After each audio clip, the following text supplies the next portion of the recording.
vamos para a nossa dinâmica das narrativas, né? Qual será a melhor narrativa das finais? E nós preparamos aqui, cada um 5 histórias legais, e nós vamos colocá-las. Olha que lindo! Olha só, rapaz. Nós vamos colocá-las para Já vocês. foi? Já entrou? largaram o dedo ali? Eu não sabia qual era a ordem da prioridade, então acho que o meu vai ficar um pouco fora da prioridade do melhor para o pior, do pior para o melhor. Isso eu não sei o que vai acontecer, não. Mas vamos brincar com elas aqui. A gente vai ter que ser meio... A Falar gente só não rápido, pode né? ficar Fala e 2 defende. dias falando aqui. ser Porque sucinto senão- em cada uma. Quem começa? Produção? Vai indo junto? Vamos na Já? ordem ali?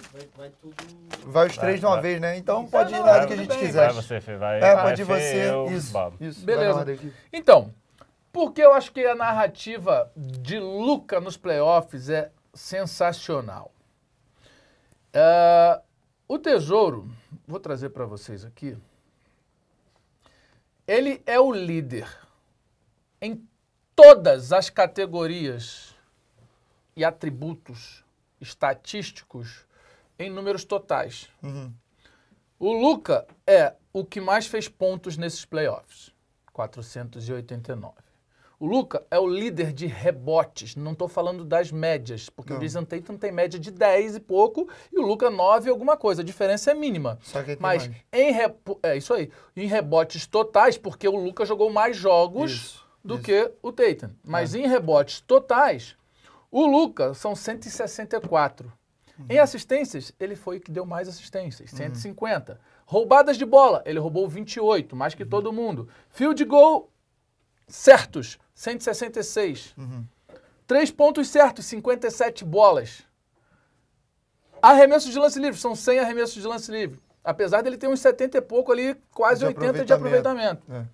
E jogou mais minutos que todo mundo, 705 minutos. Ele lidera tudo. Então ele lidera tudo nesses playoffs. Então esse playoff Luka, pra mim, é uma grande narrativa desse momento. É uma baita narrativa mesmo.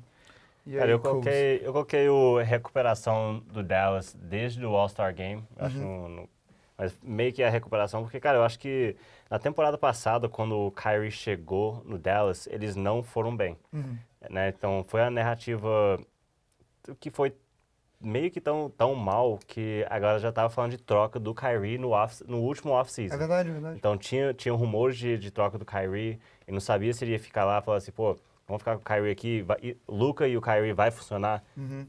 Você lembra que quando nós entramos na temporada, teve essa narrativa, Sim, assim, sim, é verdade. essa dupla vai funcionar? Então, verdade. o que eles têm feito para fazer essa dupla funcionar? Cara, assim, eu nunca vi o Luka tão, assim, agradecido por ter uma estrela. Funcionando feliz, super né? bem, né? Ele falou assim, ele deve ter, thank God he's on my team, né? Graças a Deus ele tá no meu time. Ele falou isso. Então, assim, aí você olha no outro lado, o Kyrie parece que tem amadurecido bastante. Eu não sei se isso é por causa do Dallas, o momento de vida. Não sei se a franquia fez um impacto, ou talvez o Luka fez um impacto. Mas essa melhoria do Kyrie. E, cara, assim, o Lively, como calouro, fazendo o que ele tá fazendo. O P.J. Washington trazendo ele lá de Charlotte. O Gafford também vindo. Então, eu tiro o chapéu também pro Nico Harris, né? O Nico Harris é o GM, né? Que é o General Manager do Dallas, que fez todas essas mudanças e esse aproveitamento do Dallas, que era um time que ninguém aqui ia falar que está na final, começando no ano. Rapidinho, só complementando o meu, dito isso, o Luka é muito melhor que o Jason Tatum. Eita. Foi só Para complementar só o pra meu. te É alfinetar porque faltou depois. o meu complemento. Tá. Só para falar isso, que o Luka é muito melhor que o Jason A Tatum. minha quinta narrativa mais interessante aí dessa final é que, inevitavelmente, a gente vai dizer que o Celtics pegou um caminho fácil, sabe? Porque, no papel, os times eram competitivos, mas só que todas as estrelas não enfrentaram, ou enfrentaram 2 jogos só contra o Celtics, que era um time que era favorito mesmo com as estrelas contra eles. Então, não tem como a gente ignorar esse fato de que contra o Miami Heat não tinha os melhores jogadores em quadra, contra o Cavs, o Donovan Mitchell joga um jogo, perde, joga um jogo, ganha, destrói, e aí não joga mais. Contra o Indiana, o Haliburton joga 2 jogos, depois sai também. Então, essa é uma narrativa que pô, esse Celtics é muito bom, mas não enfrenta as estrelas, né? E até o Indiana só chega porque não enfrentou as estrelas também em outros em outras 2 séries, então é meio inevitável a gente não falar isso. Eu acho que vai acontecer o seguinte, se o Boston Celtics for campeão, todo mundo vai falar isso. Foi campeão porque aconteceu isso mas... Não, vamos falar fato. Não, vai falar com certeza. Com certeza, se o Boston Celtics for campeão, todo mundo vai falar, só foi campeão porque nos playoffs foi a temporada mais fácil. Todo mundo vai falar isso. Porque então, porque o time é muito bom. É uma narrativa, é uma coisa que as pessoas vão falar. É inevitável. Infelizmente vão falar, né? Mas é um título, é um banner e corram atrás, né? E corram atrás. Vamos para a segunda. Vamos para quarta, no caso, né? Quarta. E a gente foi parecido aí, tu. Então, por que eu coloquei Tatum e os críticos? É justamente porque eu acho que o Jason Tatum, o Jason Tatum talvez seja o cara que mais recebeu nomeações, ou não é nomeações a palavra, mas foi citado nos últimos 2 meses, meu irmão, mesmo no início dos playoffs ali. Porque, por conta dessa narrativa, do Celtics que está passando por todo mundo, porque está todo mundo quebrado e tudo mais, e o Tatum toda hora batendo, todo mundo batendo. E aí, o que eu falo sobre o Tatum, né? O Jason Tatum, já falamos aqui 1000 vezes, é um dos melhores jogadores do mundo. É um cara que é fora da curva, é um cara novo que já bateu em finais, que já bateu em final e finais, né, de conferência, né? É um time que, é um moleque que desde cedo, na sua primeira ali, segunda temporada, já estava disputando final, pô. Então, assim, todo mundo fala muito, já conquistou muita coisa. Eu mesmo já bati aqui e falei, cara, não conquistou nada, mano. Assim, conquistou nada, né? Entre aspas. Conquistou muita coisa. Só chegar na NBA e conquistar muito. Conquistou muita coisa. Ele é um dos grandes, é o segundo mais jovem, né? A fazer tantos pontos aí em playoffs, bateu recorde de não sei o que e tal. Só que eu acho que ele precisa de algo a mais. Nessa temporada, a gente já falou aqui também, que é uma das melhores temporadas das melhores pós-temporadas do Tatum. Eu falei, cara, mas deixa eu ver os números do Tatum que, nas últimas vezes que ele foi colocado à prova, né, em um playoff, em finais e tal. Essa temporada de 22 que o Golden State ganha, os playoffs do Tatum foram melhores do que foram agora. É lógico que ainda temos o recorte da final que nós não sabemos. Mas o Tatum tinha uma média superior nesse playoff. Porque agora, aqui ele está até aberto para mim. Isso aí. O 22, eles jogaram, o Celtics jogou 24 jogos, né? Porque teve jogo 7, né? E até agora são 14. Mas se você pegar as estatísticas, o field goal dele, ele tinha aí, esse é melhor, 44%. De 3 pontos, era muito melhor em 22, 39, agora ele está com 29. Se você pega aqui os rebotes dele, ele subiu muito, né? Ele tinha 5.7, ele foi para 9.4. Quase 10. Né? Quase 10. Não, na verdade ele está com 10, né? 10.5. Ele tinha 6.7, ele está com 10.5. Assistências ele diminuiu um pouco, ele tinha 6, agora está com 5. E pontos ele fazia em 22, 25 e agora 26. Então, assim, é uma temporada tão boa quanto. Mas eu acho que essa é a oportunidade dele calar os críticos, porque eu acho que ele chega muito mais maduro. Eu acho que ele ser derrotado numa final onde questionaram ele em algumas bolas, né? Eu acho que ele chega muito mais maduro, então é a oportunidade da vida do Tatum botar a banca, responder como good boy, como ele sempre faz, e os outros não vão ter nada para falar dele. Então acho que é uma grande história para ser contada caso ele consiga o título. Se não, ele vai sofrer de novo. Eu coloquei a quarta ali como Porzingis contra o Dallas, que eu acho que... Cara, é importante porque eu acho que Porzingis, como eu estava falando, que é o fator X dessa série. Então não é tanto o Porzingis contra o Dallas, mas é Porzingis em geral, que está vindo de uma derrota. E o Celtics foi super bem sem ele. Foi 10 vitórias, 1 derrota sem o Porzingis nesses playoffs. Então, assim, é um cara que ele vem para somar, ele vem para trazer uma coisa a mais. Eu acho que vai ser super importante no matchup, no confronto contra o Gafford, ou talvez se cair no switch ali com o P.J. Washington e o Lively quando ele está dentro do jogo também. E lembrando que o Porzingis jogou 3 temporadas com o Dallas, jogou 3 temporadas do lado do Luka. 2,5, né? Ele chega no meio de uma, sim, né? E joga mais 2. E lá ele 20 pontos por jogo, que é bem similar com os números dele aqui, mas em média quase todo ano teve 20 pontos por jogo. Infelizmente lá em Dallas ele jogou 34 jogos uma temporada, 43, 57, todo mundo sabe que o Porzingis é meio feito de vidro, né? Por isso que ele perdeu também vários jogos aí nesses playoffs. Mas eu estou interessado, eu não acho que os torcedores do Dallas vão cair tão forte em cima dele e criar uma atmosfera tão hostil em cima do Porzingis, porque ele não saiu pelas portas de trás, né? Ele meio que não deu certo a combinação com o Luka e ele saiu. Mas é interessante ele sair do Dallas, onde não teve um combo muito bom com o Luka, para cair num time que talvez ele pode ser o cara que ganha a série para o Celtics, porque ele é o mais diferente ali. Então isso eu acho que é uma narrativa bem interessante para ficar de olho, Porzingis em geral. Eu fui de Tatum, essa narrativa dele ser poqueiro, eu acho que essa temporada, beleza, que seja uma de outras que ele deixou a desejar, é só uma, mas eu acho que ele já tá bem maduro e essa narrativa já se foi na prática, né? Ele jogando, eu não sinto mais esse cara afobado e tal.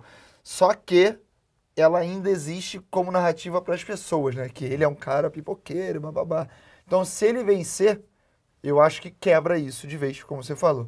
Se ele não vencer, mesmo jogando uma monstruosidade, até porque não foi nem MVP do Leste, então a galera tava zoando ele por isso. E, sim, ele destruiu. Eu acho que ele deveria ter sido o MVP do Leste, mas foi o Jaylen Brown.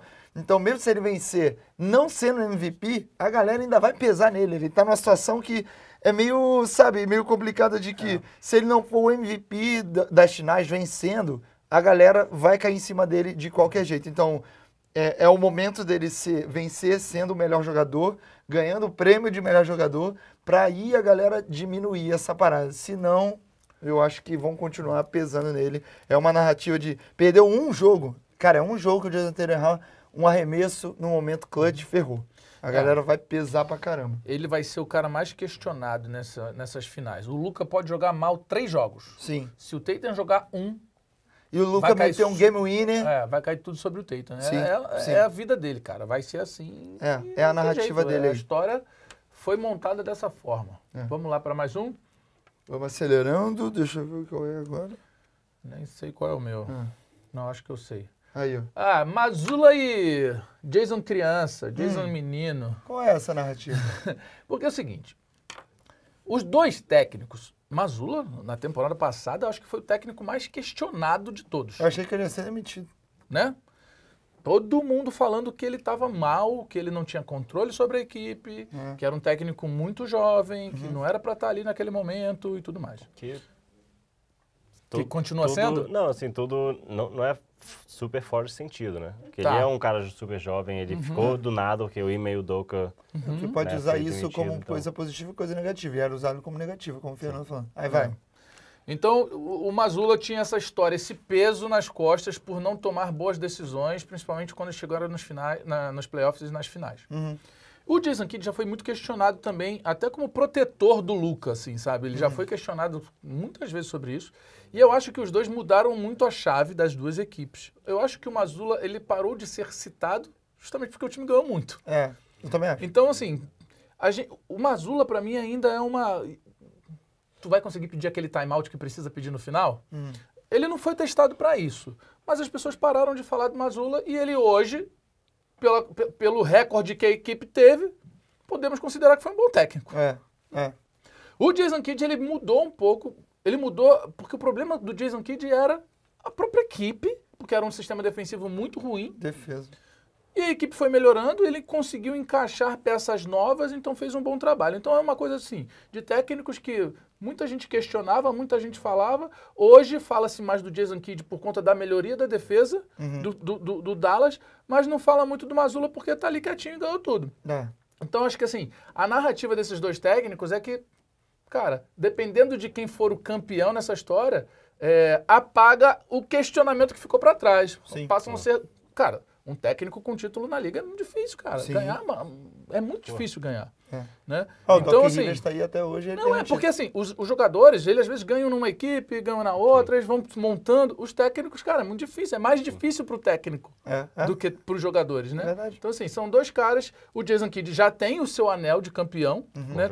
Como jogador, né? Ele era o armador dessa equipe do Dallas Mavericks, lá em 2011, e agora volta como técnico. Enfim, tem uma experiência muito superior à do Mazzulla. E é bem interessante, assim, eu não pensei muito nos técnicos, mas realmente, assim, se o Mazzulla ganhar, ele, assim, em termos só de temporadas e títulos e conquistas, ele pode ser um dos mais jovens e mais bem-sucedido em 2 temporadas, né? 2 temporadas muito boas, aproveitamento muito alto. Na segunda já ganhar um título. É uma coisa que nem todo... Não sei, os números de feitos que isso já aconteceu. Eu não lembro de ter um técnico tão jovem assim. Aí O Frank Vogel foi campeão no primeiro ano dele com o Lakers. 2020. Mas ele não era um técnico jovem. Mas ele não era técnico. Ele estava estreando como técnico. Foi a primeira temporada como técnico. E o Tyronn Lue também em 2016. Sim. Ele estreou como técnico e foi campeão. É verdade, com o Cavs. Então ele entra num ele entra nesse hall. É um hall muito pequeno. E, cara, assim, o Jason Kidd... E Kidd é com 2 Ds aí, produção. Bill Russell, quando também acho foi que no Kobe campeão mesmo. sendo técnico pela primeira vez sendo jogador. Bill Russell. E, cara, o interessante do Jason Kidd é que ele não teve uma trajetória tão legal para chegar aqui, né? Ele foi técnico do Bucks, foi meio dispenso de lá. Então foi técnico do Nets, eu acho também, né? O Jason Kidd, ele não era bom técnico. Ele já foi muito questionado. Exato, então ele foi super questionado. É a primeira final dele na carreira dele como técnico, então, assim, vai ser interessante. Mas eu acho que os 2 técnicos aqui não vão receber a glória e os méritos deles. Eu acho que vai ser tudo jogado em cima da estrela. Ou é o Luka que ganhou, ou o Tatum. Mas isso costuma acontecer, né? O técnico normalmente não... Mas você viu igual se não for o Pop, não. Se não for o Pop, ou os Postra. Se não for um técnico muito brabão, normalmente não vai muito pro técnico, né? Vai contigo. Kyrie contra Boston, igual todo mundo já ouviu falar sobre isso, mas claro, o Kyrie já jogou pro Boston Celtics. Quis e falou que queria reassinar o contrato, né, estender com o Celtics, falou que queria aposentar a camisa dele dentro do Boston Garden.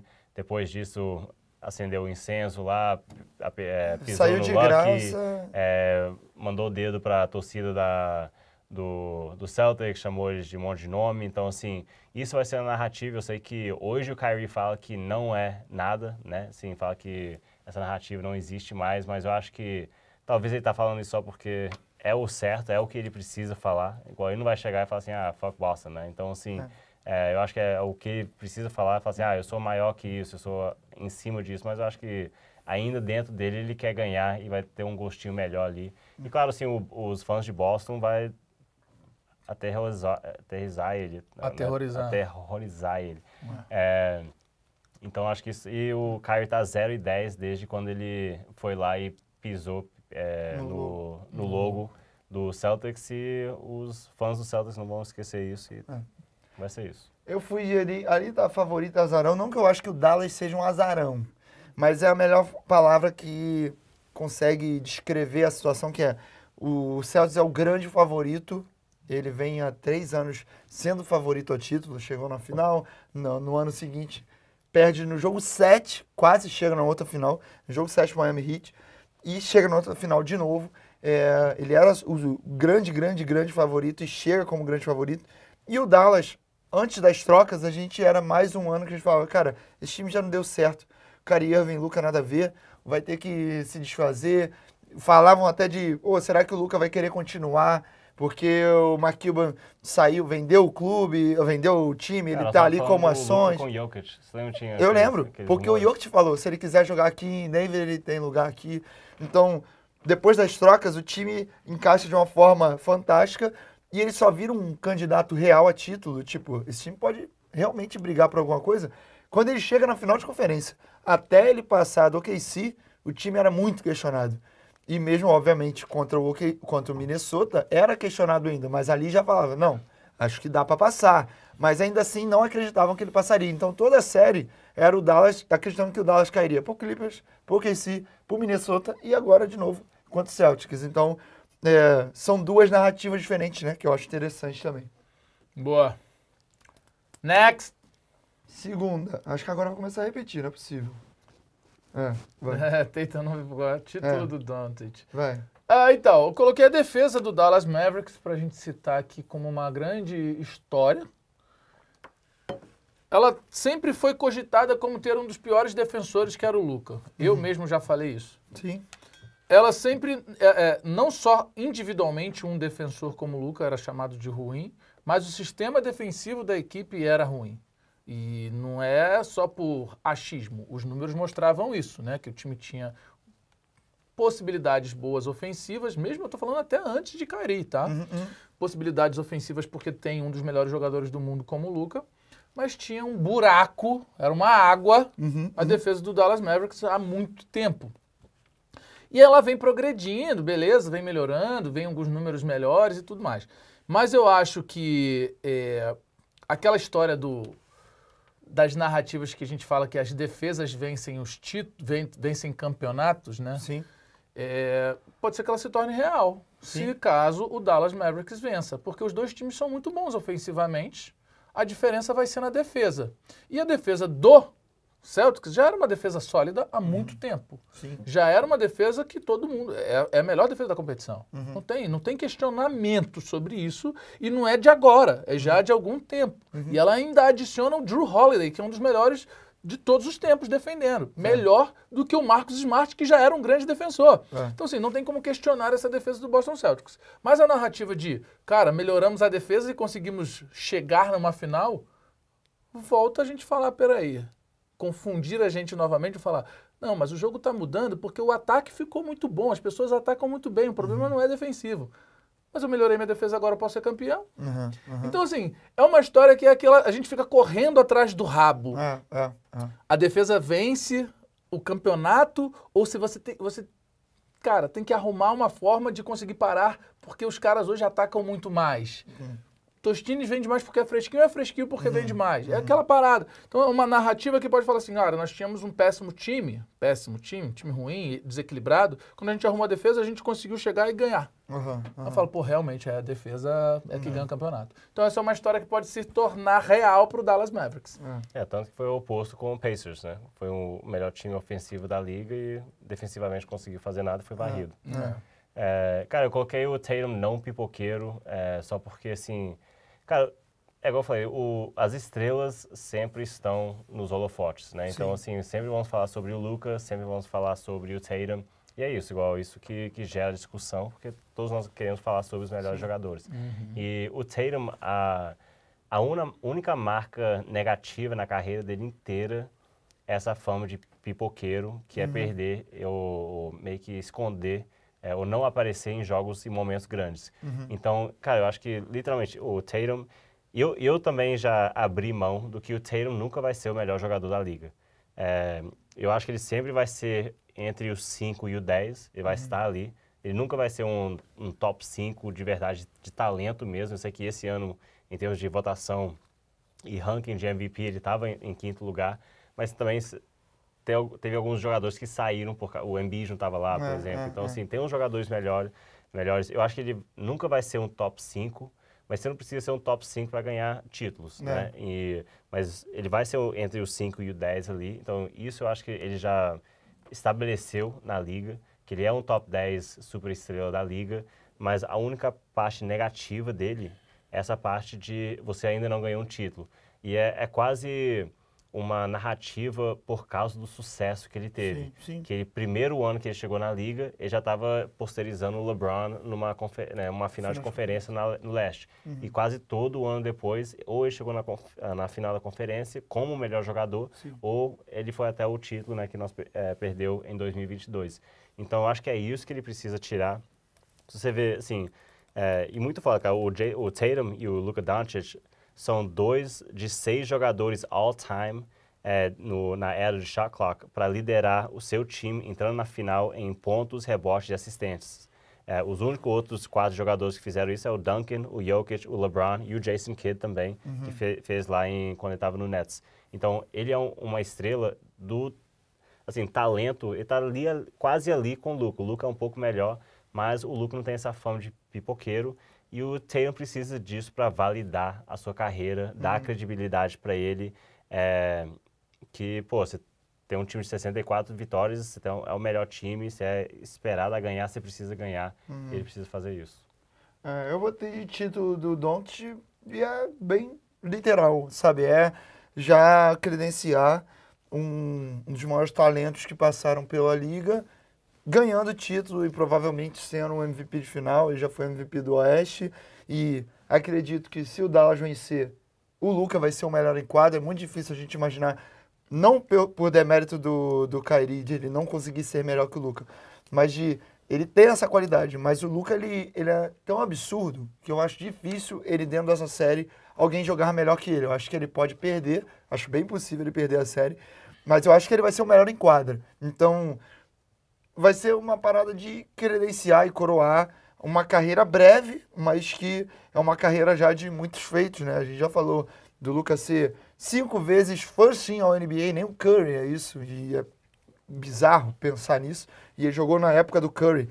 E é um cara que tá fazendo um playoff surreal, né? Então seria coroar também um playoff surreal de uma carreira de um cara que é muito vitorioso desde que ele é profissional, aos 16 anos lá no Real Madrid. Ele é campeão, sendo MVP por onde ele passa. E a chance dele fazer isso na NBA também. Cara, eu acho que isso é muito foda, assim, porque você olha e nós falamos sobre o Tatum e o Doncic, né? Falando que a estrela sempre pega, assim. Eu acho que se o Tatum perder, pipocou de novo. Se o Luka perder, mas o Celtics era bem melhor, um time bem melhor, bem mais preparado que ele. Mas, cara, se o Luka ganhar, ele agora entra no debate se ele é o melhor jogador do mundo, em frente do Jokic, em frente do Giannis, em frente do Shea. Eu votei ele como MVP. Exato. Então, mas eu acho que com isso, igual... Beleza, com certeza. Ele é o melhor jogador. Essa história vai ser muito, muito citada. Logo em breve. Vamos para a primeira narrativa. Vamos lá. Qual foi? Eu nem lembro mais a minha. Ah, sim, essa é boa. Primeira narrativa do Marcos é uma merda. Celtics é a maior franquia, tem certeza? Eu vou chegar lá. Ué, tu botou Kyrie também? Ah, Kyrie e Celtics, Kyrie e Boston. Eu botei Kyrie e Jaylen Brown, né? Porque é o seguinte, a gente fala muito sobre Jason Tatum e fala muito sobre Luka. E o Jaylen Brown foi o MVP das finais do Leste. É isso aí. E realmente jogou muito. O Kyrie, o Tatum também jogou muito. Ficou aquela dúvida de quem merecia. Ele até se assusta quando recebe o prêmio. Você lembrou muito bem disso, né? Ele recebe o Jaylen Brown, né? Ele, opa, sou eu mesmo. Tá tudo certo. Até no pós eu não ganhei merda nenhuma. Então... então assim. E o Kyrie, porque são dois caras que, assim, eu acho que são muito importantes para essa final. São muito decisivos. O que mais me deixa numa análise de falar vocês estão ferrados é com relação ao Dallas Mavericks. Porque o Kyrie oscila. Ele tem oscilado muito. Ele tem feito o primeiro e o segundo período sempre muito mal, muito abaixo, aí depois ele explode. O Kyrie não tá tão regular. O Jaylen Brown tá muito regular. Sim. O Jaylen Brown tá, assim, uma máquina. Menos turnovers do que ele sempre cometeu, aproveitamento alto, jogando muito bem. Então eu acho que esses dois caras aí precisam ser mais falados, porque talvez eles façam a diferença nesse jogo. Porque o Luka vai entregar, meu filho. Quer fazer uma fezinha? Faz fezinha no Luka. Ele vai entregar. Ele vai estar perto de triple-double. O Kyrie, talvez eu não consiga falar, mano, eu acho que ele vai fazer 26, não sei. Não dá pra saber. Eu consigo cravar que o Luka vai fazer mais de 30 em todos os jogos. O Kyrie não. O Jaylen Brown eu consigo cravar que ele vai fazer pelo menos 25 em todos os jogos, 22 em todos os jogos. Então o Kyrie, eu acho que ele tem uma história que pode prejudicar um pouco o Dallas Mavericks nisso. Concordo. E o Jaylen Brown é o cara que, se o Tatum tiver mal, ele pode segurar a onda ali porque ele está consistente. Sim, concordo. Então é uma narrativa que a gente tem falado pouco, mas pode ser que esses dois caras sejam peças super importantes pro positivo ou pro negativo nessas finais. Na verdade. Vai, dá seu argumento aí da maior franquia. Cara, então Los assim, Angeles todo mundo sabe que o Lakers e o Celtics estão nesse momento, estão empatados, né, com o maior número de títulos, 17 a cada lado, né? O In-season não contou? In-season não conta. E eu nem quero contar a Copa Mickey, mas eu vou contar para eles. Porque o teu time não chega, né? Então, assim, tem 17 títulos cada lado. o Celtics, se ganhar esse título, vai ter o 18º banner deles lá no TD Garden. De fato, vai ser o time mais vencedor da história da NBA e retomar nosso título como a maior franquia da NBA. Então, se isso acontecer... porque, assim, cara, assim, eu vi algumas narrativas aqui, igual, o leste é mais fácil. Eu vi uns dados que a campanha mais fácil até um título foi o título de 85 do Lakers, que teve a chegada mais fácil e o título mais fácil contra um recorde na NBA. Mas ninguém lembra disso. 85, foda-se, só lembra que eles foram campeões, tem um título lá em Staples Center. Então, quando nós olhamos 10 anos para trás, nós olhamos, beleza, se nenhum ganhar um título depois disso, quem é a maior franquia? Celtics tem 18, o Lakers tem 17, voltamos, tudo é normal, e Boston é o maior. Isso fosse de fato vai, mas isso vai de fato. Se um título fosse definidor, o Bill Russell era o maior da história e ninguém discutia, porque o cara tem 11. O cara, discutivelmente, é o maior da história. Não é não.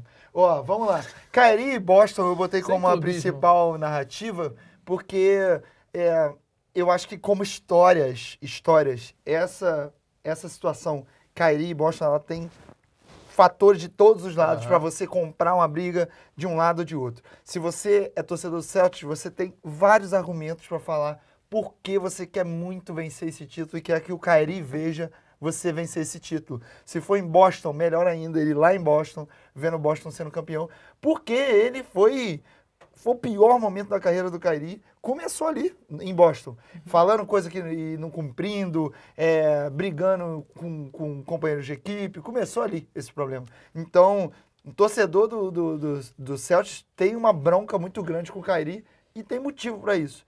Ao mesmo tempo, o cara que gosta muito do Kyrie ou não gosta do Celtics, ele quer ver o Kyrie vencer contra Boston, porque sabe que, beleza, o Kyrie tá nesse momento dele de boa, paz com a vida, mas no momento que ele pisar no TD Garden, quinta-feira, a torcida vai vaiar ele como vai a todo jogo, vai xingar ele como xinga todo jogo, vai torcer para ele se ferrar, para ele acontecer tudo de ruim na vida dele, como faz todo jogo.